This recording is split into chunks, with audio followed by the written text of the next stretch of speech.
9 start करने जा रहे हैं। ठीक है, आज से हम लोग क्लास 9 क्या करने जा रहे हैं, स्टार्ट करने जा रहे हैं। आज से हम लोग क्लास 9 मैथ एनसीईआरटी का चैप्टर 1 स्टार्ट करेंगे।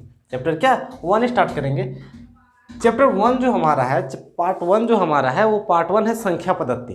ठीक है, पार्ट पहला है वो पार्ट है संख्या पद्धति। ठीक है, नंबर सिस्टम। ठीक है, संख्या पद्धति के बारे में जानने से पहले अगर इस चैप्टर का बेसिक वीडियो यदि आपको जानना है तो ये वीडियो अपलोड हुआ है क्लास 10वां के लिए। ठीक है, पूर्ण संख्या क्या होता है, प्राकृतिक संख्या क्या होता है, सम संख्या, विषम संख्या, भाज्य, अभाज्य और परिमेय संख्याएं, इसका एक वीडियो जो क्लास 10 के लिए अपलोड हुआ है, कृपया आप वो जाके क्या कीजिए, देख लीजिए। वो आपके लिए भी बेसिक वीडियो होगा। वो आपके लिए भी कौन सा वीडियो होगा, बेसिक वीडियो होगा। इससे आपको संख्या के बारे में पता चल जाएगा। ठीक है, कि किसको पूर्ण संख्या कहते हैं, किसको प्राकृतिक संख्या कहते हैं, किसको सम संख्या कहते हैं, किसको क्या कहते हैं, विषम संख्या कहते हैं। ये वीडियो देखने के बाद आपको संख्या के बारे में अच्छा खासा नॉलेज हो जाएगा। ठीक है, आप सबसे पहले इस वीडियो को जाके देखिए, सबसे पहले ये वीडियो देख लीजिए, इससे आपको संख्या के बारे में जानकारी प्राप्त हो जाएगा। उसके बाद आप एक्सरसाइज स्टार्ट कीजिए। ठीक है, चलिए एक्सरसाइज स्टार्ट करते हैं। Exercise 1.1, exercise 1.1। ठीक है, एक्सरसाइज 1.1 का पहला सवाल देखिए। एक्सरसाइज 1.1 क्लास 9 का पहला सवाल देखिए क्या है। सबसे पहले स्टार्ट करने से पहले हम आपको एक फिर से बता देते हैं छोटी सी जानकारी। इस चैप्टर में आपको पढ़ना है परिमेय संख्या। कौन सा संख्या, परिमेय संख्या। ठीक है, परिमेय संख्या। परिमेय संख्या क्या, वैसी संख्या जिसे आप p/q के रूप में लिख सकते हैं। वैसी संख्या जिसे आप p/q के रूप में क्या कर सकते हैं, लिख सकते हैं, परिमेय संख्या कहलाती है। p का मतलब होता है अंश और q का अर्थ होता है हर। जिस संख्या को आप अंश बटा हर के रूप में लिख सकते हैं, जिस संख्या को आप अंश बटा हर के रूप में लिख सकते हैं, वो संख्याएं कहलाती है परिमेय संख्याएं। बशर्ते ये होना चाहिए कि q का मान कभी भी 0 नहीं होना चाहिए। q का मान कभी भी 0 नहीं होना चाहिए, मतलब हर में कभी भी 0 नहीं होना चाहिए। हर में कभी भी 0 नहीं होना चाहिए, तब वो क्या कहलाएगा, परिमेय संख्या। ठीक है, आप परिमेय संख्या का वीडियो जाके देख सकते हैं। ठीक है, चलिए स्टार्ट करते हैं। बस आसान है। परिमेय संख्या वैसी संख्या है जिसको आप p/q के रूप में लिख सकते हैं, परिमेय संख्या कहलाती है। p/q कहने का मतलब है अंश बटा हर। अंश बटा हर, जिस संख्या को आप अंश बटा हर के रूप में लिख सकते हैं वो सारी परिमेय संख्या कहलाती है। बशर्ते ये होनी चाहिए कि q का मान 0 नहीं होना चाहिए। q का मान 0 नहीं होना चाहिए। ठीक है, परिमेय संख्या क्या है, वैसे संख्या जिसे आप p/q के रूप में क्या कर सकते हैं, लिख सकते हैं। चलिए एक्सरसाइज 1.1 का पहला सवाल। एक्सरसाइज 1.1 का पहला सवाल क्या बोला है, क्या शून्य एक परिमेय संख्या है। ठीक है, क्या शून्य एक परिमेय संख्या है। क्या आप इसे p/q के रूप में लिख सकते हैं, जहाँ p और q पूर्णांक है, जहाँ p और q क्या है, पूर्णांक है। ठीक है, बोला क्या शून्य एक परिमेय संख्या है। क्या शून्य एक परिमेय संख्या है, तो देखिए शून्य एक संख्या। आपको पता होगा कि प्रत्येक पूर्णांक के नीचे एक छुपा होता है। प्रत्येक पूर्णांक के नीचे क्या होता है, एक होता है, अर्थात शून्य के नीचे भी क्या होगा, एक होगा। शून्य के नीचे भी क्या होगा, एक होगा। ठीक है, अब शून्य के नीचे जब एक है तो ऊपर वाला शून्य तो हमारा अंश हो गया और नीचे वाला एक क्या हो गया, हर हो गया। क्या हम 0 को अंश बटा हर के रूप में नहीं लिख दिए, अंश बटा हर के रूप में लिख पाए। जी हाँ, हम 0 को अंश बटा हर के रूप में क्या कर पाते हैं, लिख पाते हैं। इसीलिए क्या है, जब जिस संख्या को आप अंश बटा हर के रूप में लिख पाते हैं वो कौन सी संख्या कहलाती है, वो कहलाती है परिमेय संख्या। अभी आपको हमने बताया कि जिस संख्या को आप अंश बटा हर के रूप में लिख सकते हैं वो संख्या क्या कहलाती है, परिमेय संख्या। ठीक है, तो इसका आंसर क्या होगा, लिखिएगा हाँ। क्या, हाँ शून्य एक परिमेय संख्या है। हाँ शून्य एक कौन सी संख्या है, परिमेय संख्या है। शून्य कौन सी संख्या है, परिमेय संख्या है। ठीक है, और ये सिंपल सा क्या होगा आंसर। अगर अंश व हर के रूप में लिखना है तो 0 के नीचे क्या होता है, 1 होता है। ठीक है, क्योंकि प्रत्येक संख्या के नीचे क्या छुपा होता है, 1। प्रत्येक पूर्णांक के नीचे क्या छुपा होता है, 1। इसलिए 0 एक कौन सी संख्या है, परिमेय संख्या है। ठीक है, ये था सवाल पहला। ये था क्या, सवाल पहला। ठीक है, चलिए इसको मिटा रहे हैं। कोई पूछेगा क्या 0 एक परिमेय संख्या है। जी हाँ, 0 एक परिमेय संख्या, क्योंकि इसको 1 बटा मतलब अंश बटा हर के रूप में क्या लिख सकते हैं, ये परिमेय संख्या होगा। देखिए 0/1 एक परिमेय संख्या है, लेकिन 1/0 हम बोले, 1 क्या बोले 0, तो ये आपका परिमेय संख्या नहीं है। ये जब अब 0 को 1 से जब भाग दीजिएगा, 0 को जब 1 से भाग दीजिएगा तो इसका आंसर 0 आता है। 0 को आप किसी भी संख्या से भाग दीजिए तो आंसर क्या आता है 0। लेकिन आप किसी संख्या को 0 से भाग दीजिए, कोई भी संख्या को यदि आप 0 से भाग दीजिएगा तो ये होता है अपरिभाषित। ये क्या होता है अपरिभाषित, मतलब इस चीज़ को डिफाइन नहीं किया जा सकता। ये चीज़ वास्तव में इस चीज़ का कोई अस्तित्व होता नहीं है। ठीक है, चलिए, तो ये परिमेय संख्या है और ये क्या है अपरिभाषित है। जब अपरिभाषित है तो परिमेय संख्या तो होगा नहीं, जब इसका परिभाषा ही नहीं है तो ये परिमेय संख्या नहीं हो सकता है। ठीक है, चलिए आगे देखते हैं। दूसरा नंबर एक्सरसाइज 1.1 का कौन सा नंबर, दूसरा नंबर क्या बोला है, 3 और 4 के बीच में 6 परिमेय संख्या लिखिए। ठीक है, क्या बोला है 3 और 4 के बीच में, 3 और 4 के बीच में, किसके बीच लिखना है 3 और 4 के बीच में 6 परिमेय संख्या। ठीक है, 3 और 4 के बीच में क्या लिखना है 6 परिमेय संख्या। 6 क्या लिखना है परिमेय संख्या। ठीक है, देखिए अगर हम बोले कि अगर हम सिंपल सा बात पूछे कि भाई बताओ कि 3 और 4 के बीच कौन संख्या आता है, हम बोले कि 3 और 4 के बीच कौन संख्या आता है, तो कुछ लोग बोलेगा कोई संख्या नहीं आता है। ठीक है, अगर जो के पास सोचने की क्षमता थोड़ी कम होगी वो बोलेगा कि 3 और 4 के बीच कोई संख्या आता नहीं है। लेकिन जिसके पास सोचने का कुछ अच्छा खासा क्षमता है, ठीक है, जिसका दिमाग थोड़ा अच्छा काम करता है, वो आसानी से बता सकता है कि 3 और 4 के बीच करोड़ों संख्या आता है।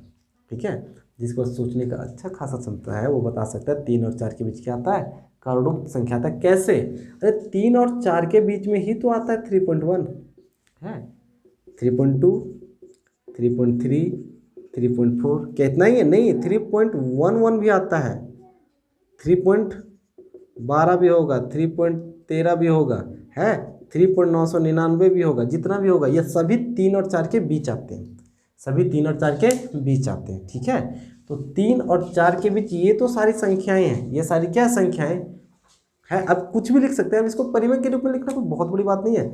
अगर हम बोलें कि इस संख्या को परिमेय के रूप में लिखो, इस संख्या को किसके रूप में लिखो परिमेय संख्या के रूप में लिखो, तो परिमेय संख्या के रूप में लिखने का अर्थ आपको पता होगा कि इस संख्या को लिखना p/q के रूप में है। तो देखिए 3.999 है, क्या किया जाता है इसको अगर अंश व हर के रूप में लिखना है तो आप कुछ मत कीजिए, यहाँ से दशमलव हटाइए। अगर यहाँ से दशमलव हटाइएगा तो दशमलव के बाद जितना संख्या था उतना जीरो बैठेगा। दशमलव बाद कितना संख्या था 1 2 3, तो नीचे कितना जीरो बैठेगा 3, और नीचे क्या होगा 1 है, ये दशमलव हट गया। तो ऊपर वाला क्या हो गया p, नीचे वाला क्या हो गया q। देखिए अंश व हर के रूप में इस संख्या को लिख दिए। हाँ, इस तरह आपको कितना परिमेय संख्या लिखना है 6, कितना परिमेय संख्या लिखना है 6। ठीक है जी, देखिए इसको हल कैसे किया जाता है, देखिए इसको हल कैसे किया जाता है। ठीक है, आपको लिखना है 3 और 4 के बीच, आपको लिखना है 3 और 4 के बीच कितना परिमेय संख्या निकालना है 6। तो सबसे पहले 3 लिखिए, है नीचे 4 है। आपको पता है कि प्रत्येक संख्या के नीचे मतलब प्रत्येक पूर्णांक के नीचे 1 होता है, तो इसके नीचे भी 1 होगा। जब 3 के नीचे 1 होगा तो क्या 4 से कोई दुश्मनी है, नहीं, 4 के नीचे भी क्या होगा 1 होगा। ठीक है, आपको कितना परिमेय संख्या निकालना है, आपको 6 परिमेय संख्या निकालने बोला है, आपको कितना परिमेय संख्या निकालना है 6। तो इस कंडीशन में क्या किया जाता है, इस जितना बोला जाता है उससे 1 बढ़ा दिया जाता है, जिससे जितना बोला जाता है उससे आप 1 बढ़ाइए और उससे जितना मन है उतना बढ़ाइए, और जितना मन है 6 बोला है, 6 परिमेय संख्या निकालने बोला है, तो अब 6 से बढ़ा के आप 7 से गुना कीजिए, 8 से गुना कीजिए, आपको जितना मन है, लेकिन 6 से कम नहीं, 6 से बढ़ा के आपको जितना से मन है, आपको क्या है जितना से मन है, आप इस संख्या को दोनों में ऊपर नीचे क्या कर दीजिए गुना कर दीजिए। मेरा मन क्या 6 में 1 ही बढ़ाए, हम ऊपर नीचे किससे गुना किए 7 से, है गुना कीजिए 7 या 21, 7 का 7, यहाँ गुना कीजिएगा 7 चौके 28, 7 का 7। ठीक है, अब आपको 3 और 4 के बीच परिमेय संख्या नहीं निकालना है, अब आपको लिखना है 21/7 और 28/7 के बीच क्या परिमेय संख्या। ठीक है, 28/7 और 21/7 के बीच क्या परिमेय संख्या है। ठीक है, अब इसके बीच आता है, इसे लिखिएगा 3 और 4 के बीच, 3 और 4 के बीच, 3 और 4 के बीच 6 परिमेय संख्या, 6 परिमेय संख्या, 3 और 4 के बीच 6 परिमेय संख्या कौन होगा? आपको पता होगा 21 से 28 के बीच कौन कौन संख्या आता है। 21 से 28 के बीच 22 आता है, 23 आता है, 24 आता है, 25 आता है, 26 आता है, हमारा 27 भी आता है। लेकिन सभी के नीचे क्या है? 7, सभी के नीचे 7, तो सभी के नीचे क्या दे देना है? 7। और ये आपका क्या होगा? आंसर। ये जितने भी संख्याएं हैं सभी 3 और 4 के बीच ही है। ये जितनी भी संख्याएं ये सभी 3 और 4 के बीच ही है। अगर आपको विश्वास नहीं होता है तो कोई भी एक संख्या हम उठा लेते हैं, आंसर के तौर पे हम ये संख्या उठा लेते हैं। 25/7 है, हम 25/7 लिए। अब जब 25 है तो 25 को बीच में लिखेंगे, 7 से भाग देंगे, कितना बार में जाएगा? 7 या 21, 4 उतरेगा, भाग नहीं जाएगा, पॉइंट देंगे, 7 × 5 = 35, 5 उतरेगा, 0 जाएगा, 7 × 7 = 49। ये कितना हुआ? 3.57 आया क्या? 3.57 3 और 4 के बीच नहीं है, 3 और 4 के बीच नहीं है, जी हाँ, 3.57 3 और 4 के बीच है। ठीक है, आप कुछ भी कर सकते हैं। ठीक है, और ये आपका क्या होगा? आंसर। अगर आपको एग्जाम में आएगा तो आपको इतना बनाना है, एग्जाम में आएगा तो आपको क्या बनाना है? इतना बनाना है। अगर 6 परिमेय संख्या बोले तो ऊपर नीचे 7 से गुणा कर दीजिए, अगर 10 बोले तो ऊपर नीचे 11 से, जितना बोलेगा आपको उससे बढ़ा के ऊपर नीचे क्या कर देना है? गुना कर देना है। ऊपर नीचे क्या कर देना है? गुना कर देना है। ठीक है, चलिए दूसरा के बाद तीसरा सवाल देखिए। दूसरा के बाद कौन सा देखिए? तीसरा सवाल देखिए, क्या बोला है? 3/5 तथा 4/5 के बीच 5 परिमेय संख्या लिखें। ठीक है, क्या बोला है? 3/5 और 4/5, 3/5 और 4/5 के बीच कितना परिमेय संख्या लिखे? के बीच 5 परिमेय संख्या लिखे। इसके बीच कितना परिमेय संख्या लिखना है? 5 परिमेय। कितना लिखना है? 5 परिमेय संख्या लिखना है। ठीक है, तो हमने आपको जस्ट बताया कि जितना संख्या लिखने बोला जाता है आपको उससे बढ़ाकर, आपको उससे क्या बढ़ाकर संख्याओं को ऊपर नीचे क्या कर दिया जाता है? गुना किया जाता है, और दोनों में किया जाता है। किसमें? दोनों में। अगर यहाँ 5 बोला है, कितना परिमेय संख्या बोला है? 5, तो अब 5 से 1 बढ़ा दीजिए, 5 में 1 बढ़ाइएगा तो कितना आएगा? 6 आएगा। तो जो संख्या बोला है इस संख्या के दोनों में ऊपर नीचे किससे गुना कर देंगे? 6 से। किससे गुना कर देंगे? 6 से। ऊपर नीचे दोनों में करना है, ऊपर नीचे क्या? दोनों में। अब देखिए बहुत आसानी से आ जाएगा, गुना करना आपको आता है। 3 × 6 = 18, 6 × 5 = 30 है, 4 × 6 = 24, 6 × 5 = 30 है। अब आपको इसके बीच नहीं लिखना है, अब आपको लिखना है इन दोनों के बीच। किनके बीच? इन दोनों के बीच। ठीक है, लेकिन आंसर क्या लिखेंगे? 3/5 और 4/5 के बीच 5 परिमेय संख्याएं, 5 परिमेय संख्याएं, 5 परिमेय संख्याएं कौन कौन है? आपको क्या 18 और 24 को पता है? 18 और 24 के बीच कौन कौन आता है? जी हाँ, 18 और 24 के बीच आता है 19, 20, 21, 22 और कितना? 23। लेकिन सबके नीचे क्या है? सबके नीचे 30 है, तो क्या दे देना है? 30 दे देना है। क्या दे देना है? 30 दे देना है। और ये क्या? आंसर। ठीक है, ऐसा तब अप्लाई कीजिएगा जब दोनों का हर क्या हो? बराबर हो। यहाँ भी देखिए 3/5 का भी नीचे 5 था और 4/5 के भी नीचे क्या है? 5 है। दोनों का जब हर बराबर होता है तब ऊपर नीचे उससे किया जाता है। लेकिन अगर हर बराबर नहीं होता है तो सबसे पहले हर को क्या किया जाता है? बराबर किया जाता है। ठीक है, ये सवाल है। अगर हर बराबर होगा, ठीक है, आपको 5 परिमेय संख्या लेकर ऊपर नीचे 6 से गुना कीजिए, 6 निकालने बोलेगा, ऊपर नीचे किससे? 7 से गुना कर दीजिए। और जो आएगा उसके बीच देख लीजिएगा कि इसके बीच 18 और 24 के बीच कौन कौन संख्या आता है? ये सारी संख्या आता है। लेकिन दोनों के हर में क्या है? 30 है, तो हर सब संख्या के हर में कितना बैठा देना है? 30 बैठा देना है। ठीक है, चलिए अब चौथा देखिए। ठीक है, क्या है? चौथा नंबर क्या बोला है? नीचे दिए गए कथन सत्य है या असत्य, कारण बताना है। नीचे कुछ स्टेटमेंट दिया गया है, नीचे कुछ क्या स्टेटमेंट दिया गया, कथन दिया गया, आपको बताना है कि वो कथन सत्य है या कथन क्या है? असत्य। ठीक है, पहला क्या बोला है? प्रत्येक प्राकृतिक संख्या एक पूर्ण संख्या होती है। ठीक है, फिर से एक वीडियो है, ठीक है। संख्या के बारे में हमने उस वीडियो में सारा कुछ बताया है। प्राकृतिक संख्या क्या होता है, पूर्ण संख्या क्या होता है, सम संख्या क्या होता है, विषम संख्या क्या होता है, भाज्य संख्या क्या होती है, अभाज्य संख्याएं क्या होती है, परिमेय संख्याएं क्या होती है, पूर्णांक क्या होता है, इसके बारे में जितना कुछ भी है वो सारा एक वीडियो में सबमिट किया हुआ है। इस वीडियो का लिंक डिस्क्रिप्शन में है। उस वीडियो का लिंक क्या है, डिस्क्रिप्शन में है। इस वीडियो के नीचे एक डिस्क्रिप्शन होता है, उसमें उस वीडियो का क्या लिंक है, सबसे पहले जाके आप उस वीडियो को देख लीजिए।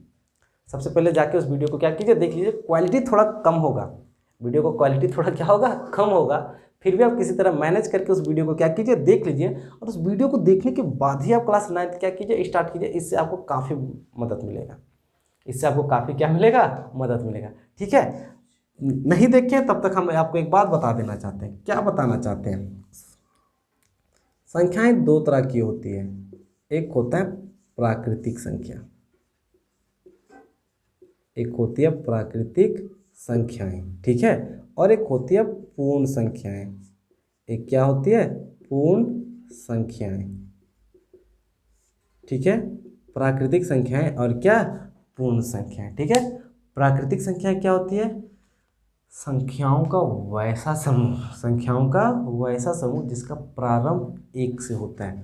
जिसका प्रारंभ कहाँ से होता है, एक से होता है। मतलब एक गिनती इसका कहाँ से होता है, एक से स्टार्ट होता है, ठीक है। और डॉट डॉट कहाँ तक जाता है, इन्फिनिट तक जाता है, ठीक है। डॉट डॉट कहाँ तक जाता है, इन्फिनिट तक जाता है, ठीक है। वो कहलाता है प्राकृतिक संख्या। तो पूर्ण संख्या क्या होता है, संख्याओं का वैसा समूह जिसका प्रारंभ जीरो से होता है। जिसका प्रारंभ कहाँ से होता है, जीरो से होता है। जिसका प्रारंभ कहाँ से होता है, जीरो से होता है, ठीक है। जिसका प्रारंभ कहाँ से होता है, जीरो से होता है, क्या कहलाती है, पूर्ण संख्याएं कहलाती है। क्या कहलाती है, पूर्ण संख्याएं कहलाती है, ठीक है। प्राकृतिक संख्या है गिनती का वैसी संख्या जिसका प्रारंभ एक से होता है। अगर एक से प्रारंभ है तो प्राकृतिक संख्या, जीरो से प्रारंभ है तो क्या, पूर्ण संख्या, ठीक है। अब देखिए क्या बोला है, बोला है प्रत्येक प्राकृतिक संख्या पूर्ण संख्या होती है। प्रत्येक प्राकृतिक संख्या पूर्ण संख्या होती है। प्रत्येक प्राकृतिक संख्या पूर्ण संख्या होती है। क्या प्रत्येक प्राकृतिक संख्या पूर्ण संख्या होती है, क्या प्रत्येक प्राकृतिक संख्या पूर्ण संख्या होती है। गौर से देखिए, यहाँ पे प्राकृतिक संख्या में देखिए हम नीले रंग का शब्द लिखे हैं, नीले रंग का नंबर लिखे हैं जो एक से स्टार्ट होता है, इन्फिनिट तक जाता है। पूर्ण संख्या में भी देखिए हम नीले रंग से कुछ नंबर लिखे हैं, लेकिन एक नंबर हम काले रंग से लिखे हैं, ठीक है। ये बताइए कि जितना नंबर यहाँ लिखा गया है, क्या सारे नंबर यहाँ पे नहीं है, क्या छूट कुछ रहा है। जितना नंबर प्राकृतिक संख्या में, क्या सारे पूर्ण संख्या में नहीं है, बिल्कुल जी हाँ। एक से यहाँ पे स्टार्ट होता है, ये सारा जहाँ तक जाता है पूर्ण संख्या में भी एक से स्टार्ट होता है, वहाँ तक क्या जाता है, जाता है। मतलब ये बोला है कि प्रत्येक प्राकृतिक संख्या पूर्ण संख्या होती है। तो ये बात क्या है, सत्य है। ये बात क्या है, सत्य है, ठीक है। ये बात क्या है, सत्य है कि प्रत्येक प्राकृतिक संख्या क्या होती है, पूर्ण संख्या होती है। देखिए ना, अब वह प्राकृतिक संख्या भी एक से स्टार्ट होता है। एक से आगे जहाँ तक भी जाइए वो सभी आपको मिलेंगे कहाँ पे, पूर्ण संख्या में, ठीक है। पहले भी हमने आपको बताया कि प्रत्येक प्राकृतिक संख्या पूर्ण संख्या होती है, लेकिन प्रत्येक पूर्ण संख्या प्राकृतिक संख्या नहीं होती है, ठीक है। क्योंकि पूर्ण संख्या में जीरो आता है, प्राकृतिक संख्या में जीरो नहीं आता है। इस वजह से प्रत्येक प्राकृतिक संख्या पूर्ण संख्या तो होती है, लेकिन प्रत्येक पूर्ण संख्या प्राकृतिक संख्या नहीं होती है, ठीक है। तो ये सवाल बोला गया है कि प्रत्येक प्राकृतिक संख्या पूर्ण संख्या होती है। तो ये क्या है, सत्य है। ये क्या है, सत्य है। कारण देना है आपको, क्या देना है, कारण देना है। तो कारण लिखिए, क्या लिखना है, कारण देना है। क्या कारण देना है कि प्रत्येक प्राकृतिक संख्या, प्रत्येक प्राकृतिक संख्या, प्रत्येक क्या, प्राकृतिक संख्या पूर्ण संख्या होती है। प्रत्येक प्राकृतिक संख्या पूर्ण संख्या होती है। प्रत्येक प्राकृतिक संख्या पूर्ण संख्या होती है, परंतु प्रत्येक पूर्ण संख्या, प्रत्येक पूर्ण संख्या, परंतु प्रत्येक पूर्ण संख्या प्राकृतिक संख्या नहीं होती है। क्या होती है, नहीं होती है, ठीक है। ये कारण आप क्या कीजिए, रख लीजिए। ये सारा खेल गड़बड़ा देता है जीरो, ठीक है, क्योंकि प्राकृतिक संख्या में जीरो नहीं होता है, तो पूर्ण संख्या में तो प्राकृतिक में जितने भी नंबर होते हैं सारे पूर्ण में आते हैं, लेकिन पूर्ण संख्या में जीरो होता है जो प्राकृतिक संख्या में होता नहीं है, इसलिए प्रत्येक प्राकृतिक संख्या पूर्ण संख्या होता है, लेकिन प्रत्येक पूर्ण संख्या प्राकृतिक संख्या नहीं होता है। ठीक है, ये पहला नंबर था। ये कौन सा नंबर था? पहला नंबर। दूसरा दे बोला है कि प्रत्येक पूर्णांक एक पूर्ण संख्या है, प्रत्येक पूर्णांक एक पूर्ण संख्या है। ठीक है, आपका दूसरा नंबर क्या बोला है, इसको मिटा दे रहे हैं। ठीक है, इसको क्या कर दे रहे हैं, मिटा दे रहे हैं। बोला सत्य असत्य बताना है। बोला प्रत्येक पूर्णांक एक कौन संख्या है? पूर्ण संख्या है। प्रत्येक पूर्णांक एक कौन सा संख्या है? पूर्ण संख्या है। अब आपको पता होगा पूर्णांक क्या होता है। आप अगर पता रहेगा पूर्णांक क्या होता है तभी तो बता सकते हैं कि प्रत्येक पूर्णांक एक पूर्ण संख्या है। यदि आप पूर्णांक के बारे में नहीं जानिएगा तो आप नहीं बता सकते हैं कि प्रत्येक पूर्णांक क्या होता है? पूर्ण संख्या होता है। ठीक है, तो फिर से उस वीडियो को क्या कीजिए, देख लीजिए, उसमें पूर्णांक और पूर्ण संख्या के बारे में एकदम एक्सप्लेन क्या किया गया। पूर्णांक क्या होता है? पूर्णांक होता है धनात्मक नंबर तथा क्या? ऋणात्मक नंबर। जितने भी धनात्मक नंबर हैं या फिर जितने भी ऋणात्मक नंबर हैं, इन धनात्मक तथा ऋणात्मक नंबरों के समूह को क्या कहते हैं? पूर्णांक कहते हैं। पूर्णांक में सारे धनात्मक नंबर भी आते हैं और पूर्णांक में सारे क्या आते हैं? ऋणात्मक नंबर भी आते हैं। लेकिन पूर्ण संख्या क्या है? अरे पूर्ण संख्या जीरो से स्टार्ट होता है, 1 2 3 इन्फिनिटी तक जाता है, तो पूर्ण संख्या में सिर्फ क्या होता है? पॉजिटिव नंबर होता है। पूर्ण संख्या में क्या होता है? सिर्फ क्या होता है? पॉजिटिव नंबर होता है। तो क्या प्रत्येक है, ये बताना सत्य या असत्य। प्रत्येक की बात बोला है। किसकी बात बोला है? प्रत्येक पूर्ण संख्या बोला है। प्रत्येक परिमेय संख्या, प्रत्येक परिमेय संख्या, प्रत्येक परिमेय संख्या क्या है? पूर्ण संख्या है।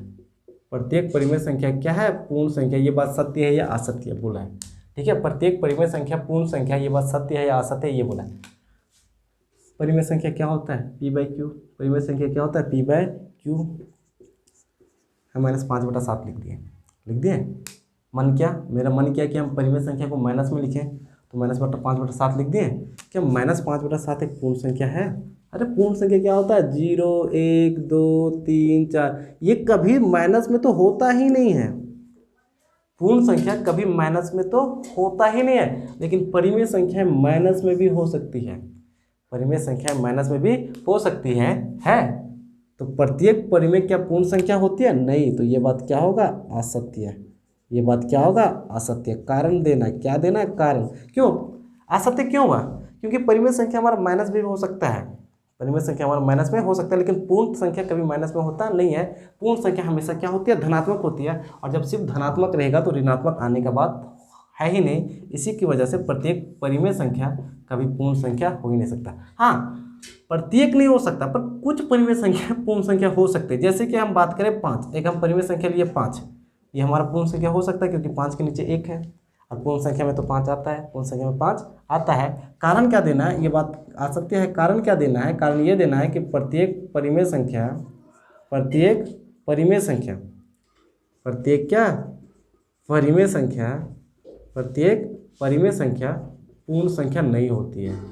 पूर्ण संख्या नहीं होती है। प्रत्येक परिमेय संख्या पूर्ण संख्या नहीं होती है। प्रत्येक परिमेय संख्या पूर्ण संख्या क्या होती है? नहीं होती है। ठीक है, पर लेकिन प्रत्येक पूर्ण संख्या परिमेय संख्या होता है। अब कोई भी पूर्ण संख्या ले लीजिए, गिनती का जब 0 से स्टार्ट होता है तो ऐसे ऐसे करते करते कहीं ना कहीं 99 जाता होगा। 99 एक पूर्ण संख्या है। अगर 99 पूर्ण संख्या तो एक परिमेय संख्या है, क्योंकि इसके नीचे क्या छुपा हुआ है? 1 छुपा हुआ है। इसके नीचे क्या छुपा हुआ है? 1 छुपा है। ठीक है, ये एक्सरसाइज 1.1 का सारा वीडियो था। एक्सरसाइज 1.1 यहीं तक है। आप सबसे पहले इस वीडियो को देख लीजिए। अगर आपको नहीं समझ आता तो दोबारा देख लीजिए। ठीक है, अगर नहीं समझ आता तो क्या कीजिए? दोबारा देख लीजिए। बेसिक वीडियो संख्या के बारे में आप 10th क्लास के प्लेलिस्ट में जाके देख सकते हैं, नहीं तो डिस्क्रिप्शन में एक लिंक है, वहाँ उस वीडियो को जाके क्या कीजिए? देख लीजिए। ठीक है, चलिए कल जो वीडियो अपलोड होगा वो कल वीडियो होगा एक्सरसाइज 1.2 से। कल का जो वीडियो अपलोड होगा वो एक्सरसाइज 1.2 से होगा। यदि आप क्लास 9 के विद्यार्थी हैं, यदि आप क्लास क्या है 9 के विद्यार्थी है, तो आप मेरे इस चैनल से जुड़े रहिए। आपको इस चैनल के माध्यम से निश्चित ही क्या मिलेगी? लाभ मिलेगी। ठीक है, चलिए धन्यवाद।